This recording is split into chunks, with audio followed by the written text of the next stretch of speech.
before they changed the flow of the river, the water would flood and replace sediment that had packed down or that was lost through erosion. The bayou was much narrower, and we were forested. Lots of trees out here before when the land was high.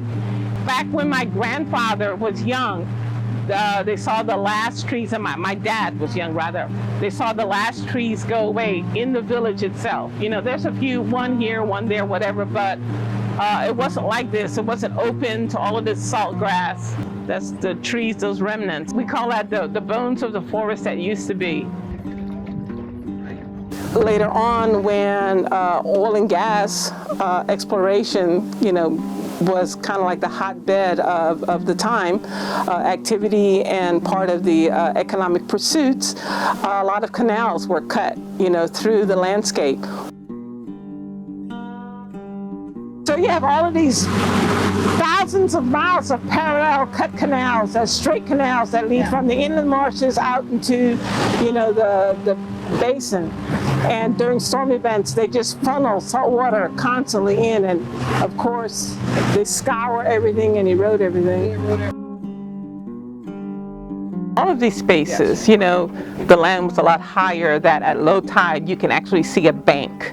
Now at low tide there's a slope where you can see the land has eroded away, and so the water comes right up and overtops, the land that's there. So it's the human footprint, the human activity that has created the dilemma that we're facing today.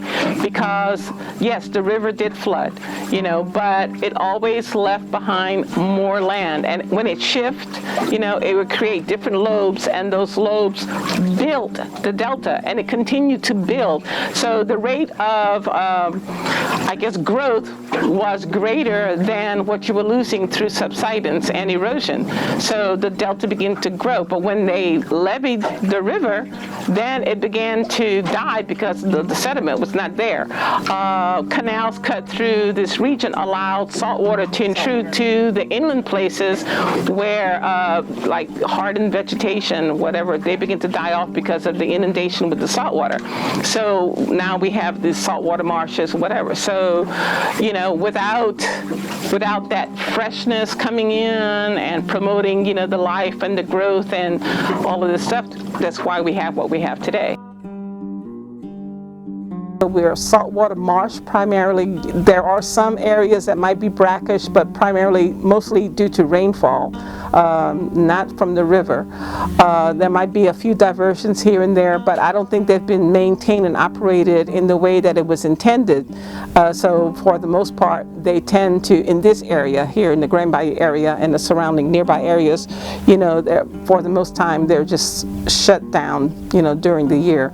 So we don't see any beneficial use from those things. People think it's going to take one day or 1 week. It's going to take several years and decades to really get this freshwater and sediment to really get going and get more freshwater to other places to recreate our coast to what it used to be.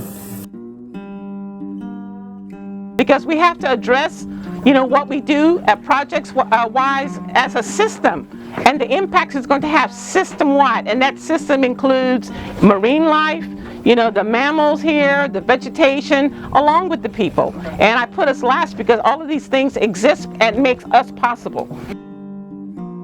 It's important that we invest time, energy, and resources. You can't just, piecemeal and put a little dot here, a little dot there. We need to have concentrated resources put into this place, because as far as extraction goes, a lot of resources go out of this region, and it benefits the nation, and even on an international level. So we need to see a lot of these resources reinvested in the local economy, back into this state, back into the people and the communities. So, some of it needs to stay home, or come back home, I should say.